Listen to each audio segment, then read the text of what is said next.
언젠가부터 거울 보는 것을 피하게 된 미선 씨. 부석하고 칙칙한 얼굴을 보면 우울해진다. 또래보다 훨씬 나이 들어 보이는 것 같아 슬프다. 기석 씨는 50대에 들어서며 체력이 금방 소진된다. 등산에서 매번 혼자 뒤처지는 바람에 좋아하던 산악회도 나가지 않게 됐다. 활성산소를 없애준다는 영양제도 먹어보고 안티에이징 제품도 챙겨 바르지만 눈에 띄는 변화는 보이지 않는다. 왜 나만 빨리 늙는 것 같지? 독일의 국민의사이자 건강방송 진행자인 92세 마리안의 코우 박사는 건강보조제나 시술로는 절대 노화를 막을 수 없다고 말한다. 하지만 실망하긴 이르다. 노화를 막을 수는 없지만 노화의 속도를 늦출 수는 있다. 제가 정말 좋아하는 문장을 소개하고 싶습니다. 103세를 일기로 세상을 떠난 벨 코프먼이 한 말입니다. 너무 바빠서 늙을 틈이 없어요. 언젠가 시간적 여유가 생긴다면 가만히 앉아서 늙어보겠지만 지금은 할 일이 너무 많아서 그럴 수가 없네요. 나이가 들어도 여전히 젊음을 유지하는 비결은 과연 무엇일까요? 오늘 소개해드릴 책은 나이 들어도 늙지 않기를 권하다입니다. 인생 후반부에 들어선 사람들의 바람은 오래 사는 게 아닙니다. 장수는 이미 도래한 현실입니다. 수명이 길어진다는 건 우리가 대처해야 할 노년 역시 길어진다는 것을 의미합니다. 그러나 과학적 발견들이 무색하게도 우리는 여전히 노화를 피할 수 없습니다. 지금 우리가 할 수 있는 최선은 노화의 시작을 최대한 늦추는 것뿐입니다. 깜빡하는 뇌와 약해진 다리, 무기력한 마음으로 수십 년을 버틸 것인지, 아니면 노화의 기간을 단축해 노년을 진정한 자유의 기회로 삼을 것인지 선택하는 것은 우리의 몫일 것입니다. 나이 들어도 젊음을 유지할 수 있는 지혜를 얻는 시간이 되시길 바랍니다. 달라진 외모와 친해지기. 당신은 더 이상 매력을 한창 발산하던 35살 때와 같은 모습이 아니다. 물론 나도 마찬가지다. 특히 아침에 일어나면 무척 초췌해 보인다. 눈도 작아진 듯하고 여기저기 깊게 자리 잡은 주름도 눈에 띄고 생기와는 상당히 거리가 있다. 아무튼 완곡하게 달라 보인다 정도로 표현할 수 있을 것 같다. 그리고 당신은 실제로 그동안 다른 사람이 되었다. 기쁜 경험과 슬픈 경험을 통해서 더 지혜롭고 현명해졌으며 깊이 있는 존재로 거듭났다. 물론 당신은 예전만큼 100m 달리기를 잘할 수는 없다. 계단으로 3층까지 오르는 것도 상당히 힘에 부칠 것이다. 대신 당신의 의식은 놀라울 만큼 확장되었다. 당신이 지난 세월 동안 읽은 그 수많은 책들을 떠올려 보라. 당신이 그동안 들었던 음악들, 여행에서의 아름다운 기억들, 아이들이 어렸을 때 함께했던 재미난 시간들, 친구들과 나눴던 즐거운 대화들, 사랑했던 경험들도 빼놓지 말자. 예전의 모습으로 다시 돌아가는 것은 불가능하다. 아무리 실력이 뛰어난 성형외과 의사가 정성껏 수술해준다고 해도 말이다. 우리는 거울 속에 비친 자신의 겉모습과 친숙해져야 하고 거울 속에 보이지 않는 나, 즉 내면과도 친숙해져야 한다. 그리고 앞으로 다가올 15년, 20년 또는 30년 후에 나와도 친숙해져야 한다는 것을 의미한다. 나이 들어가는 것이나 나이 들었다는 사실을 한탄하지 말고 현재를 당신의 인생에서 아주 중요한 단계로 바라보길 바란다. 지난 추억들만 곱씹는 인생의 단계가 아니라 새로운 가치 있는 능력들을 습득하고 흥미로운 경험들을 하게 될 아주 소중한 인생의 단계임을 명심하자. 선물과도 같은 이 시기를 제대로 누리기 위해서는 자기 자신과 자신의 외모에 대한 긍정적인 인식이 필요하다. 마지막으로 절대 잊지 말아야 할 사실이 있다. 나이 든 사람도 반드시 필요한 존재다. 나이 든 사람들의 사회적 지위 역시 상당히 많이 달라졌다. 노화 연구에서 검증된 6가지 사실. 우리의 기대 수명은 대체로 우리가 물려받은 유전자에 달려 있다. 장수하는 집안에서 태어났다면 일단 긍정적인 신호로 볼 수 있다. 인간의 몸에는 선충과는 달리 수명을 규정하는 단 하나의 유전자만 있는 것이 아니다. 오래된 세포의 경우 세포 분열 후에 결함이 있는 부분들을 수리하는 유전자의 복구 기능이 더 이상 제대로 작동하지 않는 것이 문제로 보인다. 그러나 우리가 이런 메커니즘에 영향을 줄 수 있다. 우리 몸은 면역 체계가 제대로 잘 작동할수록 결함이 있는 세포들을 더 수월하게 스스로 골라낸다. 몸에 있는 노화된 세포, 즉 더 이상 재생이 불가능한 세포의 양은 동맥 경화와 같은 노화 질환의 발생에 직접적인 영향을 끼친다. 다만 질환과 직결되는 세포의 정확한 양에 대해서는 검증되지 않았다. 노년의 과식과 고칼로리 음식 섭취를 자제하는 편이 우리의 기대 수명을 늘리는 데 도움이 된다. 우리 몸을 노화로부터 지키는 최선은 바로 신체 활동이다. 노화를 막을 수 있는 안전한 의학적 해법이 없는 이상 신체 활동과 균형 잡힌 식생활이 노화를 늦출 수 있는 효과적인 방법이다. 사회 경제적인 환경도 사람이 더 오래, 더 건강하게 살아가는 데 영향을 미친다. 알다시피 가난은 몸을 병들게 만든다. 그리고 수명을 단축시킨다. 노화를 늦추는 첫 번째 조건, 높은 자존감. 사람의 의식, 다시 말해 자기 삶과 자기 자신 그리고 다른 사람들을 어떻게 인식하느냐가 실제로 건강에 아주 큰 역할을 한다. 자기 자신을 바라보는 관점이 중요한 이유는 이런 관점이 우리가 삶에 대해 느끼는 흥미와 권태를 조정할 뿐 아니라 우리의 신체적인 건강, 즉 심장을 포함한 모든 기관의 혈액순환이나 면역체계의 원활한 기능에 결정적인 영향을 미치기 때문이다. 정신신체의학은 우리에게 정신과 신체는 하나고 긍정적으로 생각하는 것이 건강을 유지하는 데 도움이 되며 그렇게 함으로써 노화를 늦출 수 있다고 가르쳐 준다. 어떤 사람의 자존감이 높은지 낮은지 여부와 삶에 대한 기본적인 신뢰는 대개 유년기에 결정된다.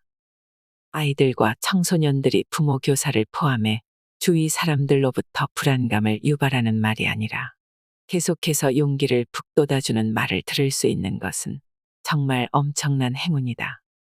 특히 이들이 의심과 회의, 실패에 대한 두려움, 그리고 자기 자신이 누구인지에 대한 질문에 사로잡혀 있을 시기에 무엇보다 가까운 사람들이 주는 확신과 지지가 필요하다. 어렸을 때 수많은 의문과 불안감에 맞서 싸웠을지라도 나중에 자신이 좋아하고 성공할 수 있는 일을 찾거나 사랑하는 사람, 친구들과 친밀한 관계를 맺으면 내면의 안정을 찾고 소속감을 얼마든지 느낄 수 있다. 자존감, 즉 자만이 아니라 자기 자신의 능력과 욕구를 알아차리고 나와 남을 위해서 뭔가 할 수 있다는 확신은 나이가 들어서도 반드시 필요하다. 특히 삶을 둘러싼 여러 상황들이 변하고 다른 불안 요인들이 우리에게 다가올 때 자존감은 힘의 원천이 된다. 노년의 향방을 가르는 용기. 용기를 가지라고 말하기는 참 쉽다는 걸 나도 잘 안다. 그러나 우리는 스스로 생각하는 것보다 훨씬 더 용감한 존재다. 특히 현실을 제대로 직면하고 우리가 더 이상 젊지 않기 때문에 더 자주 엄습하는 불안에 대처하기 위해서라도 더 큰 용기를 낼 수밖에 없다. 몇 가지 예를 들어보자. 예전만큼 머리가 빠르게 돌아가지 않는다고 느낀 적이 있는가? 아니면 열쇠나 안경을 어디에 뒀는지 몰라서 찾아 헤매는가?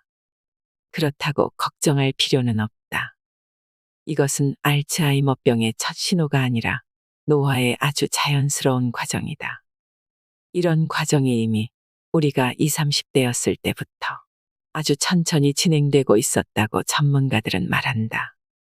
시간이 흐름에 따라 회색 뇌세포 수는 조금씩 줄어들기는 하지만 나머지는 계속해서 탁월하게 기능하기 때문에 학습 능력, 종합적인 판단 능력 그리고 상상력에는 아무런 문제가 없다. 다만 세포끼리 커뮤니케이션 하는데 시간이 걸리기 때문에 새로운 정보를 입력하고 기억할 때 조금 더 노력이 필요하다. 그러니 용기를 가져야 한다. 나이 든 사람들에 대한 이미지가 많이 변했다. 나이 들었다는 이유로 아무것도 안 하고 가만히 있거나 예전의 것들을 움켜쥐고 있는 모습을 떠올리는 사람은 이제 거의 없다. 은퇴자 중에는 젊은이들보다 생각이 더 기발하고 행동이 더 과감한 사람들도 있다. 우리에게는 시간이 있으며 이 시간을 이용할 수 있는 자유가 많다. 우리가 상상하는 것보다 우리 앞에는 훨씬 더 많은 기회들이 놓여 있다. 우리는 새로운 정보와 생각, 감정, 무엇보다 살아있다는 감각과 이 세상에 동참해서 살아간다는 깨달음을 통해 변한다. 그것이 바로 자존감이며 당신이 젊음을 유지하기 위해 필요한 것이다. 노화를 늦추는 두 번째 조건. 건강한 식생활. 늦어도 30살쯤에는 누구나 자기 몸을 잘 살피고 건강하게 돌봐야 한다. 그래야 노년을 별 문제 없이 맞이할 수 있다. 유감스럽게도 그럴 기회를 놓쳤다고 생각하는가? 절대 늦지 않았다. 당신이 70세가 다 되어서야 건강을 해치는 나쁜 습관들을 버리겠다고 결심한다면, 예를 들어 마침내 담배를 끊고 몸에 해로운 음식을 멀리하고 당장 매일 30분씩 운동을 하거나 적어도 산책이라도 한다면 당신의 몸은 정말 기뻐할 것이다. 특히 뇌와 같은 기관의 혈액순환이 원활하게 이루어지고 근육이 다시 생기고 면역 체계가 자신이 맡은 중요한 임무에 집중하게 된다.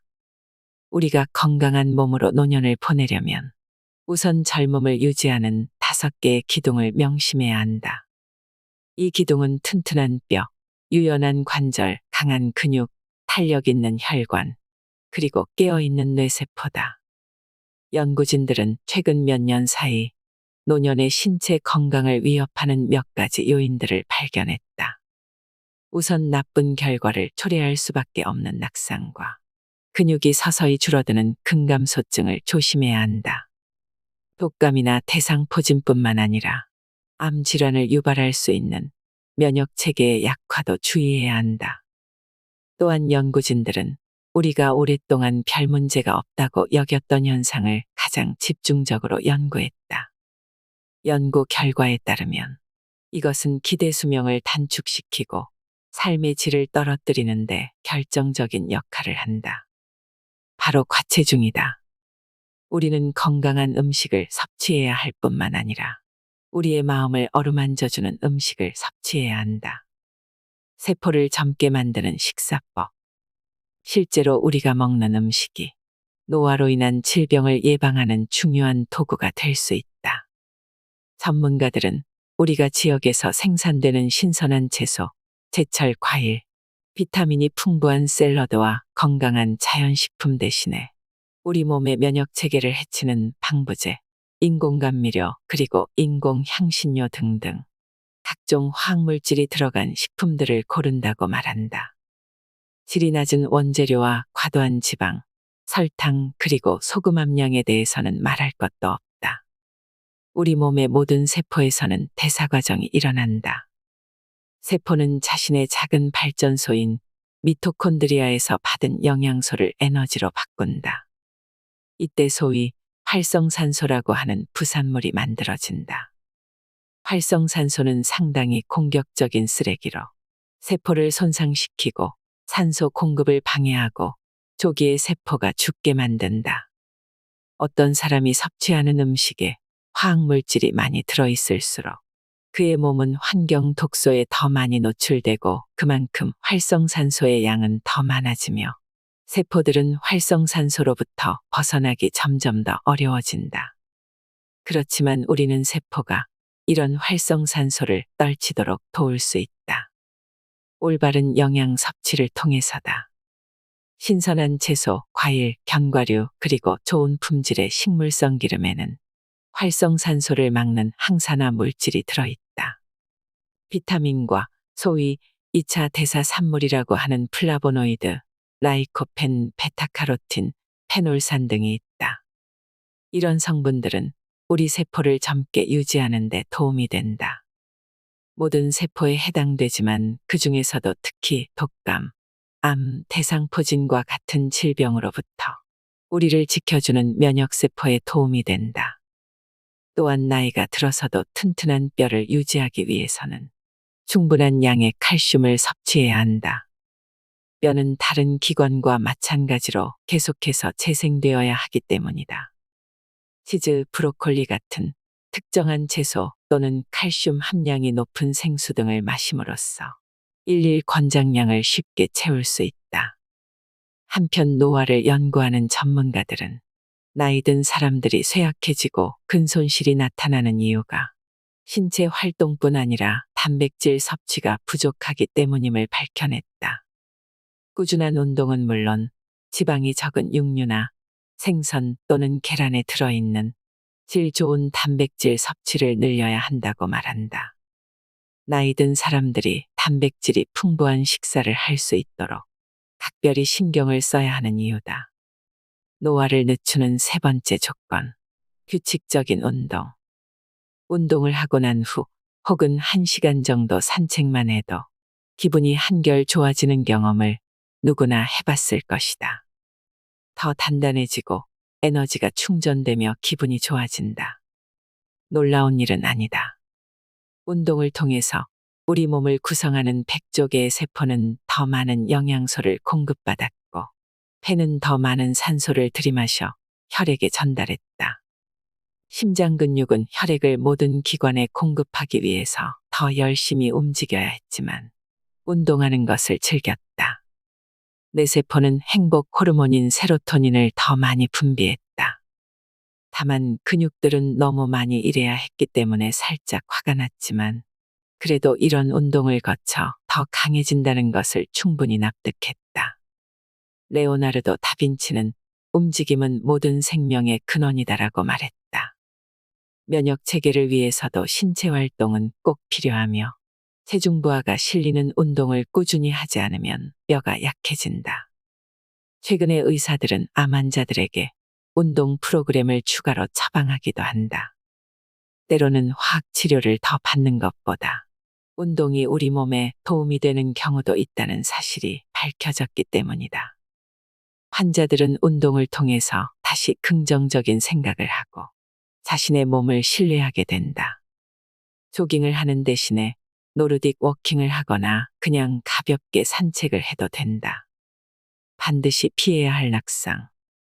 나이 든 환자들을 진료하는 전문의들이 몇 년 전부터 우려를 표하는 현상이 있다. 낙상 때문에 수주 동안 병원에 누워 있거나 움직이기 힘들어져 간병이 필요한 사람들의 숫자가 현저히 높아졌다는 것이다. 물론 이러한 현상의 배경에는 길어진 기대 수명이 있다.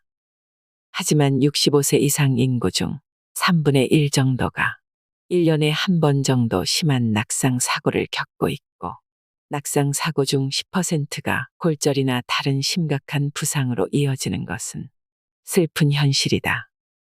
따라서 우리는 낙상을 막기 위해 전력을 다해야 한다. 나이 든 사람들에게 여전히 처방되고 있는 특정한 수면제가 가장 위험하다. 나이가 들면 신진대사가 느려지기 때문에 약 성분이 몸에서 분해될 때까지 상당 시간이 걸린다. 수면제의 효과가 아침까지 유지되어 잠에 취한 채 화장실로 가다가 넘어질 수 있다는 말이다. 고혈압약이나 항정신성 의약품을 처방할 때에도 나이 든 환자들의 몸에 맞게 적정량을 처방해야 한다. 그리고 특히나 처방된 의약품들이 서로 부작용을 일으키지 않는지 확인하는 게 중요하다. 낙상 사고를 예방할 수 있는 방법은 4가지가 있다. 첫째로, 신체 조절 능력과 균형 감각을 키워야 한다. 재활운동 전문가의 도움을 받는 것이 좋다. 둘째로, 근육을 강화해야 한다. 빠르게 걷는 산책 외에 수영 같은 근력 운동도 좋다. 셋째로, 물을 충분히 마셔야 한다. 물을 너무 적게 마시면 불안하고 정신이 혼미해질 위험이 있다. 나이가 들면 갈증을 느끼는 뇌세포가 비활성화되는 측면이 있기 때문에 제때 물을 마셔주는 것이 중요하다. 넷째로, 충분한 양의 칼슘을 섭취하는 것이 중요하다. 뼈가 약해지는 골다공증은 반드시 그런 것은 아니지만 대체로 나이 든 사람들에게 찾아오는 심각한 질병 중 하나다. 칼슘 섭취를 통해 골다공증을 예방해야 한다.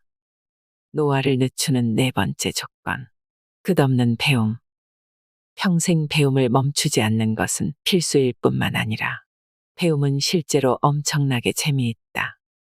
우리는 약 1000억 개의 신경세포를 가지고 이 세상에 태어나는데 우리는 살아가면서 이런 뇌세포들을 자신만의 지식과 경험, 생각 그리고 감정으로 프로그래밍한다. 놀라운 사실이 있다. 우리에겐 뇌가 꽉 찼어 더 이상 자리가 없어는 성립되지 않는다. 세포와 세포 사이를 연결하거나 새로운 세포를 만들어서 새로운 정보를 끊임없이 익히고 저장할 수 있다.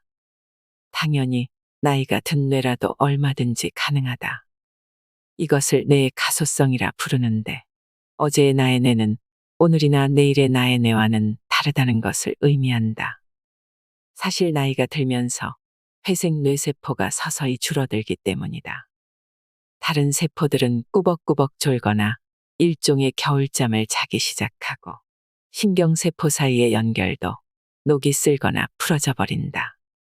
우리가 젊을 때부터 세포 사이의 연결을 많이 만들어 놓았다면 좋았을 것이다. 우리 머릿속의 소통망이 촘촘할수록 나이가 들어 세포가 죽거나 비활성화되어도 우리의 뇌가 문제없이 작동할 수 있는 가능성이 높아지기 때문이다. 그렇다고 해도 걱정하지 않아도 된다. 지금 상태에서도 우리는 언제든지 우리의 세포를 흔들어 깨울 수 있다. 우리가 무엇인가를 배우게 만드는 가장 중요한 원동력은 바로 배우고자 하는 대상에 대한 관심이다. 어떤 사회적인 문제나 사람에 관한 것이든 다 마찬가지다. 당신 가족의 가계도여도 좋고 식물 키우기나 양봉 배우기 코스여도 좋다. 결정적인 것은 호기심과 그 호기심이 지속될 수 있게 하는 즐거움이다. 정신적 민첩성을 유지하기 위한 작은 실천. 일기를 써보자. 길지 않아도 된다.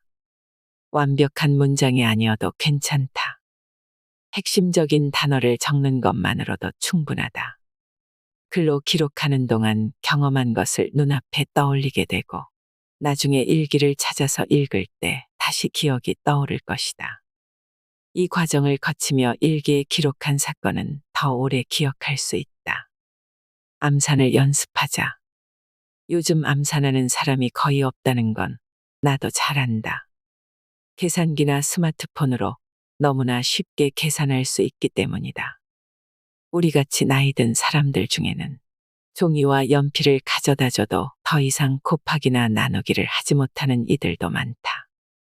처음부터 머릿속으로 세 자릿수 덧셈이나 뺄셈을 할 필요는 없다. 일단 구구단부터 시작해보고 점점 난도를 높여가자.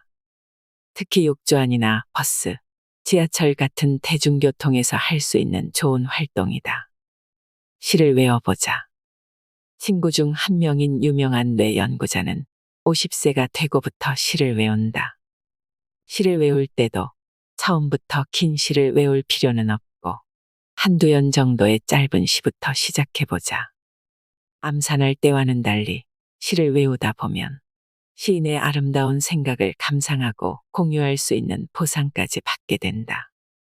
메모를 곳곳에 붙여두자.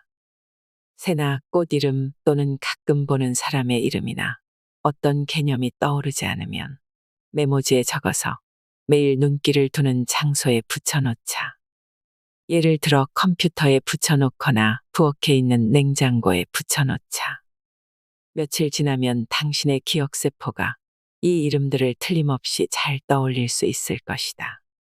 가장 심각한 노인성 질환, 외로움. 혼자 있는 것과 외로움 구별하기. 뒤로 물러나 숨는 사람은 오히려 우리 자신인 경우가 많다. 특히나 개인적으로 상실을 경험한 이후에 말이다. 자녀들은 멀리 떨어져서 살고 있다. 그동안 여행을 다닐 여력도 없었으나 이제 여행을 다니기에는 너무 기력이 쇠했다. 친구들과도 다 소원해졌다. 그러다 보니 활동적인 삶과 점점 더 멀어지게 된다. 악순환이 반복된다고 할 수 있다.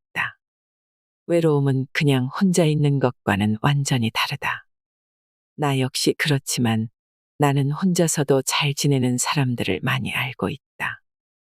혼자서 창의적인 일을 하고 계획을 세우고 집안을 가꾸고 머릿속도 정리하면서 알차게 지낸다.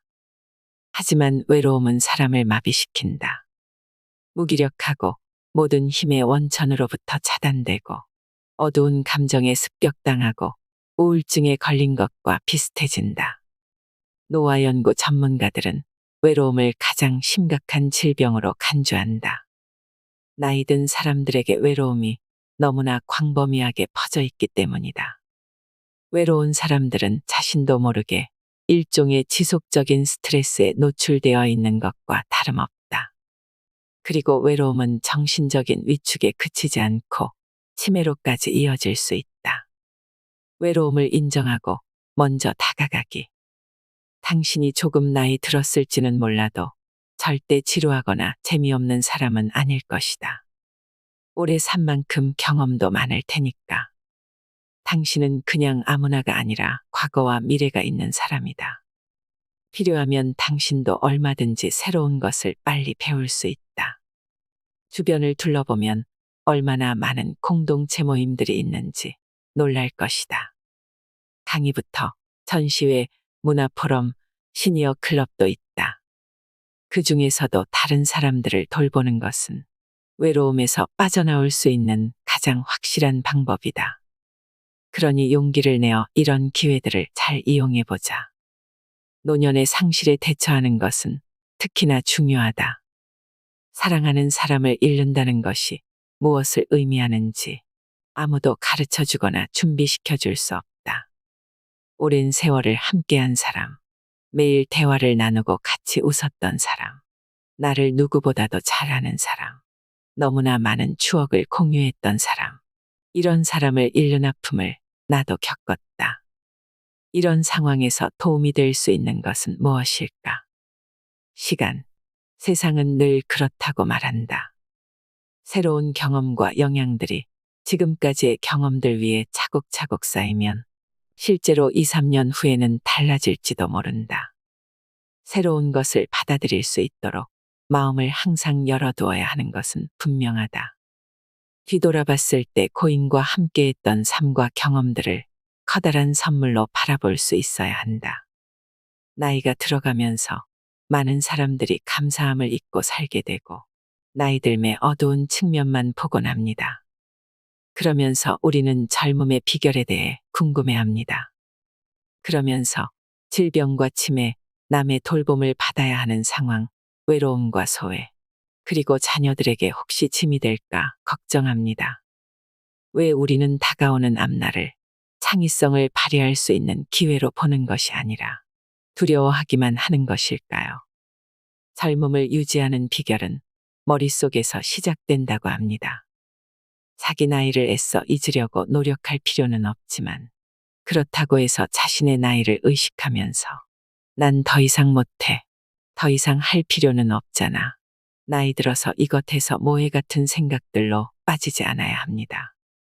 긍정적인 생각과 호기심은 우리를 젊게 만들어줍니다. 자신을 바라보는 애정어린 시각은 외적으로도 젊음을 유지하는 데 도움이 됩니다. 그러기 위해서는 상당한 용기와 절제가 필요하겠지요. 우리가 그냥 자신을 놓아버리고 아무렇게나 산다면 이는 우리 자신을 더 이상 소중하게 여기지 않는다는 것을 의미합니다. 따라서 우리는 자기 자신을 잘 가꾸고 관리해야 합니다. 노년의 삶의 가치를 깨닫고 건강한 삶을 살아가실 수 있는 계기가 되었길 소망합니다. 이상으로 인생의 품격이었습니다. 하루하루 당신의 품격이 더 빛나길 바랍니다.